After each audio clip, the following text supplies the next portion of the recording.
اعوذ باللہ من الشیطان الرجیم بسم اللہ الرحمن الرحیم۔ اب تیسرا حصہ ہے سورت کا۔ اب حضور کی بعثت کس لیے ہوئی؟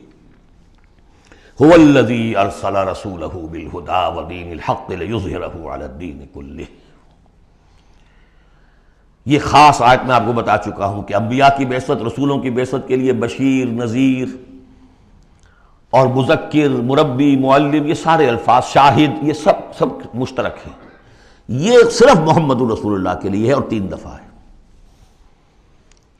وہی ہے اللہ جس نے بھیجا اپنے رسول کو صلی اللہ علیہ وسلم، الہدا، کامل ہدایت نامہ جو ان پر کامل ہو گیا، اور دین حق، وہ میزان جو دی گئی تھی تمام انبیاء کو، وہ میزان اب کامل ہو کر دین حق، سچا، مکمل، عادلانہ، مبنی بر عدل و قسط نظام زندگی ہے جو بن گیا۔ کس لیے بھیجا ہے؟ لیظہرہ، سے غالب کریں۔ یہ نہیں وہ پامال رہے اور 30 لاکھ لوگ حج کرتے رہے، بس اللہ خیر صلی اللہ۔ رہ گئی رسم اذاں روح بلالی نہ رہی، فلسفہ رہ گیا تلقین غزالی نہ رہی۔ یہ 30 لاکھ آدمی اگر کفن باندھ لیں اپنے سر سے تو دنیا میں انقلاب آ جائے گا نہ آ جائے؟ حج کریاؤ، رمضان کا عمرہ کراؤ، ریچولز، نئے ریچولز، حرام سے کمائی کرو اور عمرے کرو۔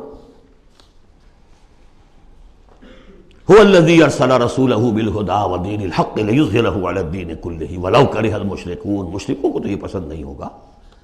مشرک چاہیں گے توحید کا نظام قائم ہو جائے، اللہ کی حکومت پوری زندگی پہ قائم ہو جائے۔ اور مشرک کون ہے؟ مشرک صرف بت پرست نہیں ہے، سب سے بڑا مشرک وہ ہے جو کہ ہیومن ساورنٹی کا اعلان کر رہا ہے، وہ تو خدائی کا اعلان کر رہا ہے۔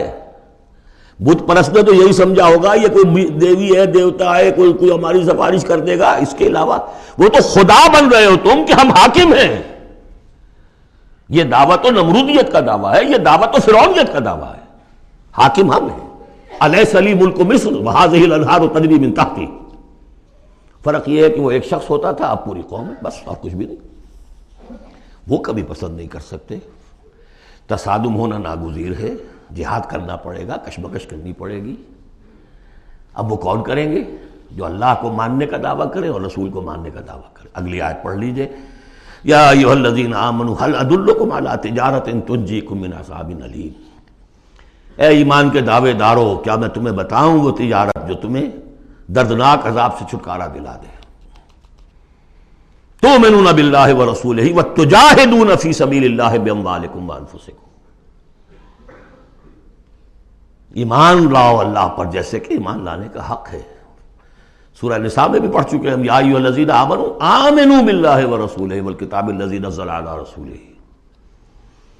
سورہ حجرات میں ڈیفینیشن مومن کی یہی ہے، انما المؤمنون الذین آمنوا باللہ ورسولہ ثم لم یرتابوا وجاہدوا باموالہم وانفسہم فی سبیل اللہ۔ تؤمنون باللہ ورسولہ وتجاہدون فی سبیل اللہ باموالکم وانفسکم ذالکم خیر لکم ان کنتم تعلمون یغفر لکم ذنوبکم ویدخلکم جنات تجری من تحتہا الانہار۔ وہ تمہارے لیے تمہارے گناہ بخش دے گا، تمہیں داخل کرے گا ان باغات میں کہ جن کے نیچے نہریں بہتی ہوں گی، اور ان باغات میں مسکن دے گا، مساکن طیبہ، بہت پیارے، بہت اعلیٰ، فی جنات عدن، ریزیڈنشل گارڈنز میں۔ ذالک الفوز العظیم، یہی بڑی کامیابی ہے۔ یہ بہت اہم نکتہ ہے، بندہ مومن کی نگاہ اس کامیابی پر جمی ہونی چاہیے، دنیا کی کامیابی پہ نہیں، دنیا میں دین کی کامیابی پر بھی نہیں۔ آپ حیران ہو یہ کیا کہہ رہا ہے؟ نصب العین صرف آخرت۔ اگر آپ نے دنیا میں کامیابی کو نصب العین بنا لیا تو گڑبڑ ہو جائے گی۔ پھر آپ کہیں گے یہ تو صحیح طریقے سے کام نہیں ہو رہا تو ٹیڑھے سے کرو، سیدھی انگلیوں گھی نہیں نکل رہا تو ٹیڑھی کرو، بائی ہوک اور بائی کروک، جیسے کوئی ہاکی کا پلیئر چلتا ہے لے کر کیری کرتا ہے۔ اسی میں تحریکیں گم ہو جاتی ہیں، تحریکوں کے قبرستان بنے ہیں اسی بنیاد پر۔ تم دیکھو تمہارا فرض یہ طریقہ کار، یہ اس طریقے پہ کام کرتے رہو، نتیجہ نکلے نہ نکلے تمہیں اس سے کوئی بحث نہیں۔ ہاں طریقہ کار پر نظر ثانی کرتے رہو، ہو طریقہ محمد رسول اللہ سے ماخوذ اور منہاج لِكُلٍّ جَعَلْنَا مِنْكُمْ شِرْعَةً وَمِنْهَاجًا، ہم نے ہر ایک کو تم میں سے شریعت بھی ایک دی ہے، منہاج بھی دیا ہے۔ منہاج محمدی کیا ہے بولو؟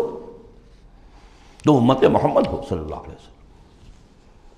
تو یہ بات نوٹ کر لیجئے، بہت اہم ہے، بس تجزیہ کر لیجئے اب تک جو کچھ آیا ہے اس میں، بلکہ اب آخری دو آیتیں بھی پڑھ لیجئے۔ ایک حیثیت سے یہ 12ویں آیت پر آ کے مضمون مکمل ہو گیا۔ ذالک الفوز العظیم، بڑی کامیابی یہی ہے۔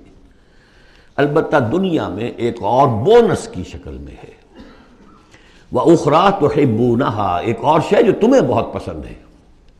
اللہ کی نگاہوں میں تو اس کی کوئی حیثیت نہیں، اس لیے کہ اللہ کی نگاہ میں تو اگر وہ کرنا ہی چاہے تو دین حق کو غالب کر دے آنے واحد میں۔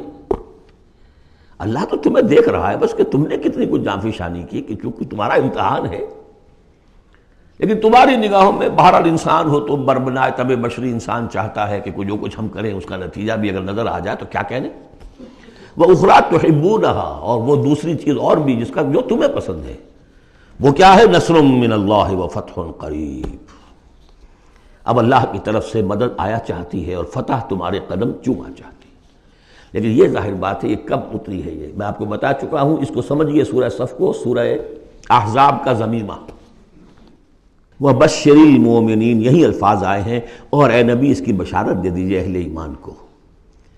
قول میں حضور کا آپ کو سنا چکا ہوں، آپ نے فرما دیا تھا غزوہ احزاب کے بعد، لن تغزوکم قریش بعد عامکم ھذا، اے مسلمانوں اب اس سال کے بعد قریش تم پر چڑھ کر نہیں آ سکتے، ایگزاسٹ ہو چکے۔ وَلَٰكِنَّکُمْ تَغْزُونَہُمْ، اب تمہاری طرف سے انیشیٹو ہوگا، اور وہ انیشیٹو تھا کہ جو عمرے کے سفر کی نیت سے آپ نے کیا، صلح حدیبیہ ہو گئی، اور اِنَّا فَتَحْنَا لَكَ فَتْحًا مُبِينًا کی آیت اتر گئی۔